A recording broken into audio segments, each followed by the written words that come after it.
माँ। मेरी माँ मुझे बहुत प्यार करती है। मेरी खुशी में मेरी माँ को खुशी मिलती है।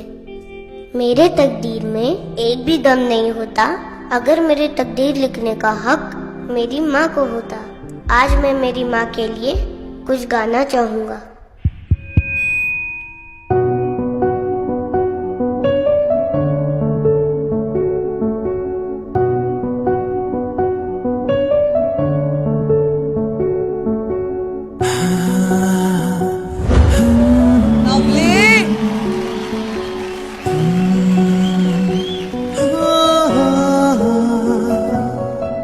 तेरी उंगली पकड़ के चला ममता के आंचल में पला।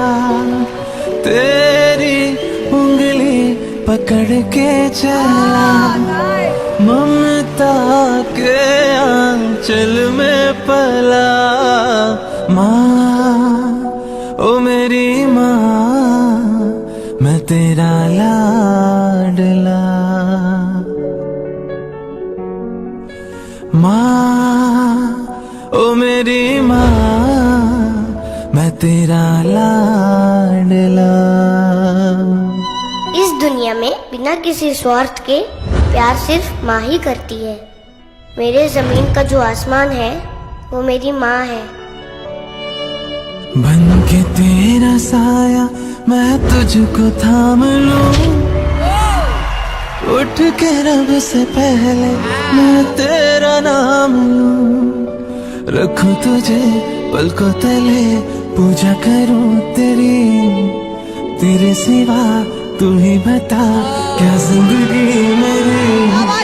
मैं तो तेरे सपनों के रंग में ढला।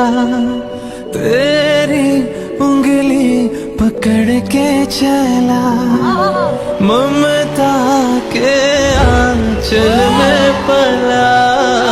माँ ओ मेरी माँ मैं तेरा लाडला। माँ ओ मेरी माँ मेरी माँ ओ मेरी माँ। मैं मेरे सारे दोस्तों को कहना चाहता हूँ कि अपनी माँ पे कभी गुस्सा मत करना, क्योंकि माँ की एक दुआ जिंदगी बना देगी। खुद रोएगी मगर तुमको हंसाएगी। भूल कर भी अपनी माँ को कभी मत रुलाना, एक छोटी सी गलती आंसू निकाल देगी। आई लव यू माँ।